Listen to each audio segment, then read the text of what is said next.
میں نے ماں سے پوچھا کب تک اپنے کاندھے پر سر رکھنے دے گی؟ ماں مسکرائی اور کہا جب تک لوگ مجھے اپنے کاندھے پر نہ اٹھا لیں۔ ماں سے محبت کرو کیونکہ ماں کی پریشانی دیکھ کر اللہ پاک نے صفا اور مروہ کو حج کا رکن بنا دیا۔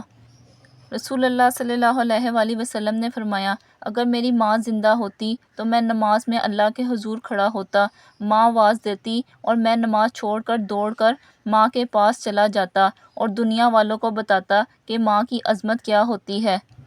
لوگ کہتے ہیں کسی کے چلے جانے سے زندگی رک نہیں جاتی، لیکن یہ کوئی نہیں جانتا کہ لاکھوں کے مل جانے سے بھی اس ماں کی کمی پوری نہیں ہو سکتی۔ دنیا میں سب سے زیادہ دولت اس کے پاس ہے جس کی ماں زندہ ہے۔ سیدہ عائشہ رضی اللہ عنہا سے پوچھا گیا کہ رسول اللہ صلی اللہ علیہ وآلہ وسلم جب گھر تشریف لائیں تو سب سے پہلے کیا کام کرتے ہیں؟ انہوں نے فرمایا مسواک۔ ماں رب کا تحفہ ہے، نعمت ہے، پیار ہے، کائنات کا رنگ ہے، عشق ہے، سکون ہے، رحمت ہے، آرام ہے، جنت کی ہوا ہے، محبت ہے، اللہ کی عطا ہے، سائبان ہے، نگربان ہے، اللہ کی قسم اس کا کوئی نعم البدل نہیں۔ ماں وہ ہستی ہے جس کے سامنے صرف اور صرف اولاد کی بہتری اور اس کی خوشی ہوتی ہے۔ میری ماں میری جنت۔ جن کی مائیں زندہ ہیں اللہ ان کی عمر لمبی کرے، جن کی مائیں بیمار ہیں اللہ انہیں صحت دے، جن مسلمان کی مائیں فوت ہو چکی ہیں اللہ انہیں جنت میں جگہ دے، آمین۔ جب تمہیں خوشیاں ملنے لگیں تو 3 چیزوں کو کبھی نہ بھولنا، اللہ تعالیٰ کو، اس کی مخلوق کو، اپنی اوقات کو۔ جب ماں کو خدا نے بنایا تو فرشتوں کو حکم دیا کہ چاند کی ٹھنڈک، شبنم کے آنسو، بلبل کے نغمے، چکور کی تڑپ، گلاب کے رنگ، پھول کی مہک، کوئل کی کوکو، سمندر کی گہرائی، دریاؤں کی روانگی، موجوں کا جوش، کہکشاؤں کی رنگینگی، زمین کی چمک، سورج کا نور اور آفتاب کی تمنا کو جمع کیا جائے تاکہ ماں کی تخلیق کی جائے۔ جب ماں کو خدا نے بنایا تو فرشتوں سے پوچھا اے مالک دو جہاں، تو نے اس میں اپنی طرف سے کیا شامل کیا؟ اللہ رب العزت نے فرمایا محبت۔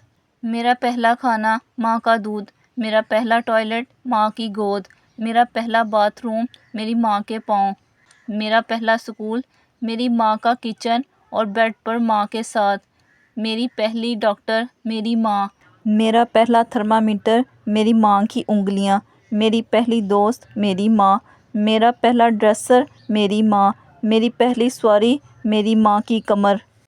ماں کے پاس جا کر بیٹھ جایا کرو کیونکہ ماں کے ساتھ گزارا ہوا وقت قیامت کے دن نجات کا باعث بنے گا۔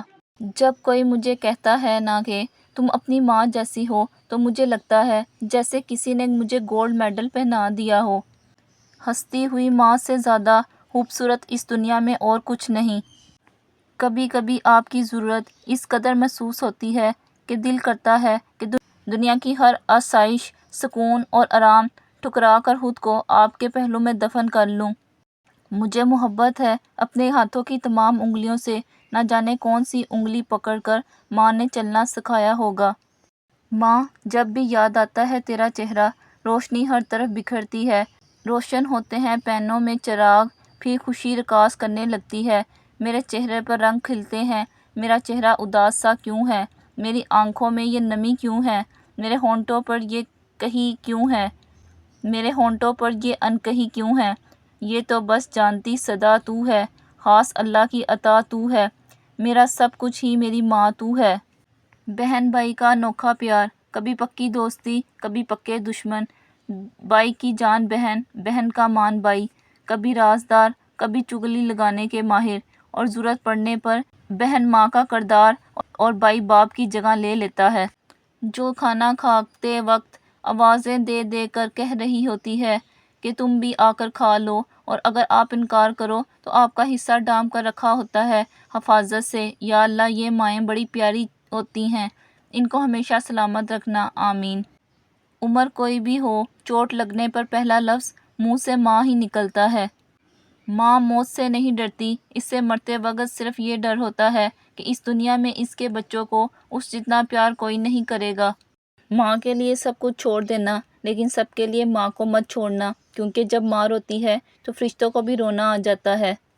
دودھ نال پتر پال کے پچھوں پانی نو ترسدیاں نے ماواں، کما کے اتنی دولت بھی میں اپنی ماں کو دے نہ پایا کہ جتنا سکون سے ماں میری نظر اتارا کرتی تھی۔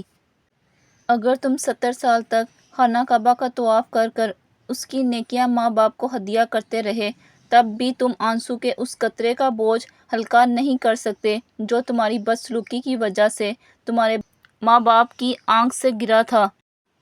جب ہمیں بولنا نہیں آتا تھا تو ہماری ماں بولے بنا سمجھ جاتی تھی، اور آج ہم ہر بات پر کہتے ہیں چھوڑو ماں، آپ نہیں سمجھو گی۔ انسان بھی کیا چیز ہے، دولت کمانے کے لیے اپنی صحت کھو دیتا ہے، پھر صحت کو واپس پانے کے لیے اپنی دولت کھوتا ہے، مستقبل کا سوچ کر اپنا حال ضائع کرتا ہے، پھر مستقبل میں اپنی ماضی یاد کر کر روتا ہے۔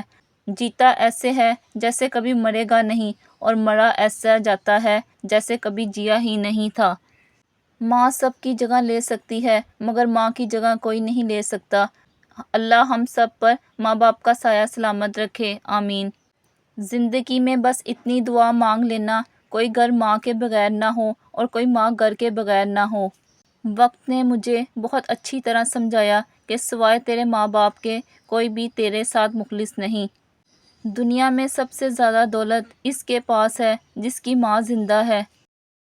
رسول اللہ صلی اللہ علیہ وآلہ وسلم نے فرمایا، اگر میری ماں زندہ ہوتی، میں نماز میں اللہ کے حضور کھڑا ہوتا، ماں آواز دیتی اور میں نماز چھوڑ کر ماں کے پاس چلا جاتا اور دنیا والوں کو بتاتا کہ ماں کی عظمت کیا ہوتی ہے۔ ماں واجب المحبت ہوتی ہے، خوش نصیب ہیں وہ لوگ جو ماؤں کے ہاتھوں کو بوسہ دیتے ہیں۔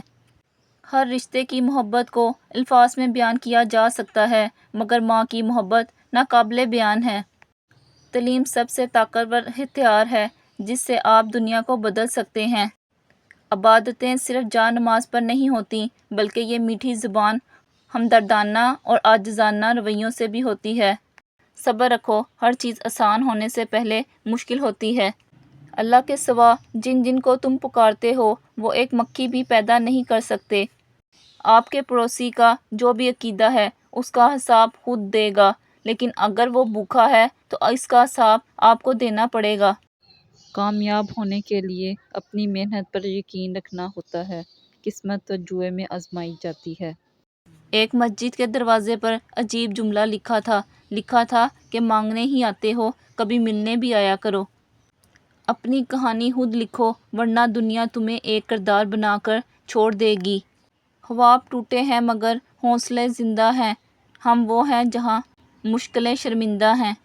کیا ہی اچھا ہو اگر ہمارے پاس ایک ایسی ٹرین گزرے جو ماضی کی طرح سفر کرتی ہو، بچپن کی طرح، اسکول کی طرف، پرانے محلے کی طرف، آبائی گھر کی طرف، اس خوبصورت زمانے کی طرف۔ میں یقین سے کہتا ہوں کہ لوگوں کی اکثریت سوار ہو جائے گی اور حال حالی ہو رہ جائے گا۔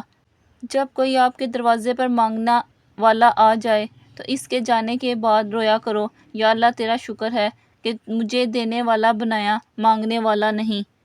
ناکردہ پر تبصرہ کرنا تہمت اور بہتان کہلاتا ہے، کردار پر تبصرہ کرنا غیبت کہلاتا ہے۔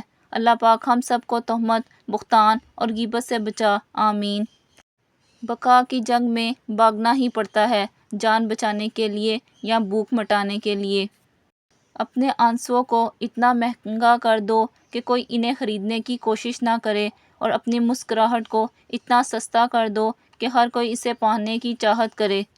حضرت امام جعفر صادق فرماتے ہیں کہ اگر کہیں گوشت کا ٹکڑا ملا اور پتہ نہ چلے کہ یہ ذبح شدہ جانور کا ہے یا مردہ جانور کا، تو اس گوشت کا ایک ٹکڑا آگ میں ڈال دو، اگر وہ سکڑ جائے تو یہ ذبح شدہ جانور کا ہے، اور اگر وہ ڈھیلا ہو کر پھیل جائے تو مردہ جانور کا ہے۔ ساری زندگی ماں کے نام کرتا ہوں، میں خود کو ماں کا غلام کرتا ہوں۔ جنہوں نے کی زندگی اولاد پر نثار، جو ہیں مائیں ان کو سلام کرتا ہوں۔ جہاں دیکھتا ہوں لفظ ماں لکھا ہوا، چومتا ہوں، اس کا احترام کرتا ہوں۔ میری زبان کو مل جاتی ہے مٹھاس جب بھی ماں سے کلام کرتا ہوں۔